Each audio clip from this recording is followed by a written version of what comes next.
తెలంగాణకు నువ్వు ఏం చేసినావో చెప్పంటాడు ఈ మగోడు. సామెత ఉన్న తెలంగాణలో హనుమంతుని గుడి లేని ఊరు లేదు, టీఆర్ఎస్ ప్రభుత్వ సంక్షేమ కార్యక్రమం అందని ఇల్లు లేదు అని. ఎస్, ఏదో సంక్షేమ కార్యక్రమం ప్రతి ఇంటికి చేరుతా ఉంది. అది బియ్యం కావచ్చు, పెన్షన్ కావచ్చు, కేసీఆర్ కిట్ కావచ్చు, కళ్యాణ లక్ష్మి కావచ్చు, రైతు బంధు కావచ్చు, రైతు బీమా కావచ్చు, ఉచిత కరెంటు కావచ్చు, మిషన్ భగీరథ మంచినీళ్లు కావచ్చు. నీ ఇంటికి కూడా వస్తున్నాయి కదా మిషన్ భగీరథ మంచినీళ్లు.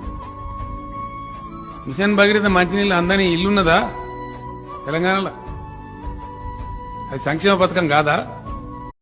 తెలంగాణకు నువ్వు ఏం చేసినావో చెప్పంటాడు ఈ మగోడు. సామెత ఉన్న తెలంగాణలో హనుమంతుని గుడి లేని ఊరు లేదు, టీఆర్ఎస్ ప్రభుత్వ సంక్షేమ కార్యక్రమం అందని ఇల్లు లేదు అని. ఎస్, ఏదో సంక్షేమ కార్యక్రమం ప్రతి ఇంటికి చేరుతా ఉంది. అది బియ్యం కావచ్చు, పెన్షన్ కావచ్చు.